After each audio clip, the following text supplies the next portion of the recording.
80% of your sale price is decided before your home ever hits the market. This is not during negotiations, and it's even before day one. So if you're selling a home in or around Taylor, Texas in the next 5 months, this is worth more than any open house you'll ever host. Okay, let's dig in. Now, I'm Paige Morris and I sell real estate in the Taylor, Texas area. I'm going to walk you through the 9 decisions that actually move your net proceeds. Pricing, prep, media, timing, this stuff nobody warns you about until you're already under contract with another agent. Stick around to the end because number 9 is where most sellers leave thousands of dollars on the table. All right, let's kick it off with the pricing strategy. We're going to start with a bracket, not just one number, okay? Now, we're going to pull active and pending comparable properties near your home. Then we're going to filter that list based on lot size, garage, age, school district, all the things that go into your home. Now, active listings tell you what your competition is. Pending listings tell you what buyers are actually paying right now. Your list price lives inside or within that bracket, not above it, within it. Okay. What you don't want to do is chase the market. That's when you list high, let it sit for 3 weeks, drop the price 10 grand, and then sit for 3 more weeks, and then you drop the price again. Okay. Every one of those price cuts tells people there's potentially something that is an issue with the home and or they was just priced too high to begin with. Now, would have priced it into the market you're in, not the one we all wish that we were in. Okay, let's make sure that's clear. Now, let's take a look at a good return on investment when it comes to some small upgrades. Now, $3,000 to $6,000 when it's applied in the right places can return your money in multiples. Okay, hear me out. Now, paint. This is something nobody loves to do, or at least nobody I know, but you want to keep it neutral. Okay. Something else to consider in the front of your house, wall-to-wall landscaping.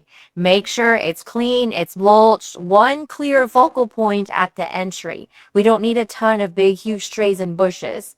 Nice, clean, simple, but nicely kept, right? Updated, not old, right? Lighting, something else to think about. Swap out your dated fixtures and consider some daylight bulbs. Okay, so it could be simple from switching out some more of that blue light to some more of the yellower undertone daylights. Something simple. Now, that's it. Okay, your landscaping looking clean. Make sure your paint is neutral and your light fixtures. You're not renovating everything completely. You're making the house photograph well and feel maintained. Skip the kitchen remodel, okay? This isn't something that's always going to pay you back for it. Now, I've seen where some folks want to upgrade cabinets or countertops. The person who's buying it may not want that color. So these are things that can be somewhat polarizing, and so we try to stay away from it unless your kitchen's like falling apart. That's a different video.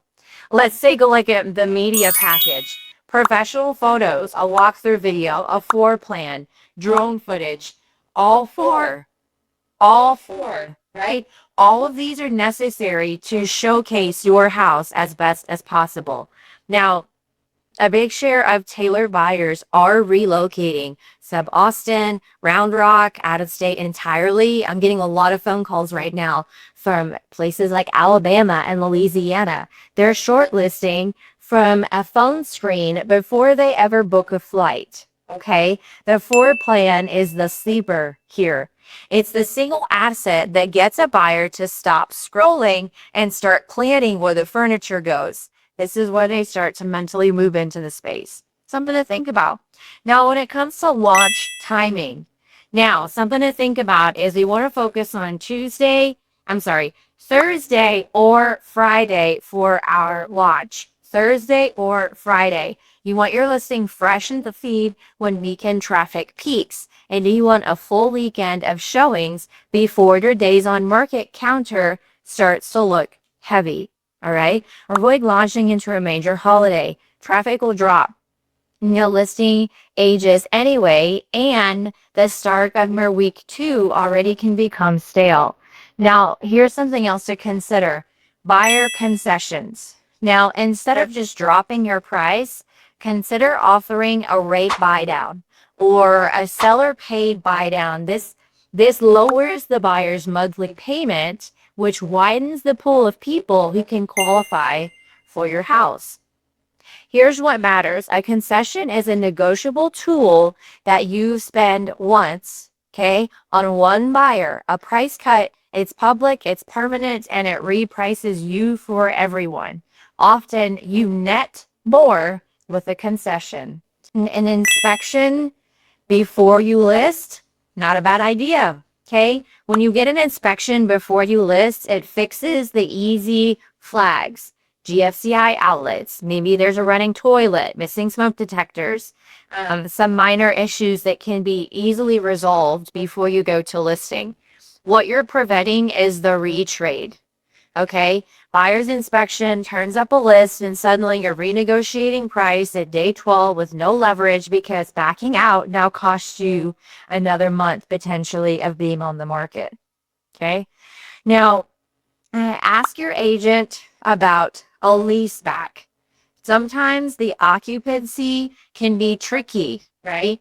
When you close, you'll get your money and you rent the house back from a buyer for 30 to 60 days if you cannot move right away. So you as the seller can ask for a lease back in order to help cushion the transition.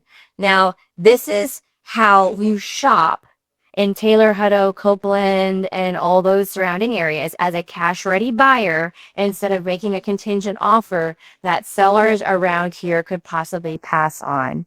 Now, let's take a look at appraisal packets. Hand the appraiser a packet the day they walk in, okay? Or we create it together and I hand it to the appraiser, or leave it for the appraiser. We have it there somehow. Your upgrades with dates and costs, possibly permits if you had to pull them.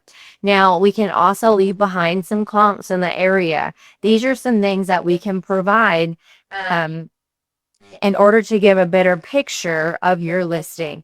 They're covering a lot of ground, right? So 10 minutes of prep could protect our whole contract from some lowball appraisal. Now, let's take a look at showing logistics and week 1 of the watch. Okay. There's feedback we can collect from our showings. Now, week 1 is your data window. We want to collect those showings. We want to collect the feedback because that right there is going to give us information on things we can adjust for more success moving forward. Have we had 10 showings with no offers? It's probably a price problem. Have we had 2 showings? Then we might need to look at a marketing issue. Everybody loves whatever things are marketed well, but nobody will always, agents always write these things down. So something in the house could possibly be concerning them or scaring them. And it's usually a condition or layout. So we have to be prepared to take the feedback and adjust.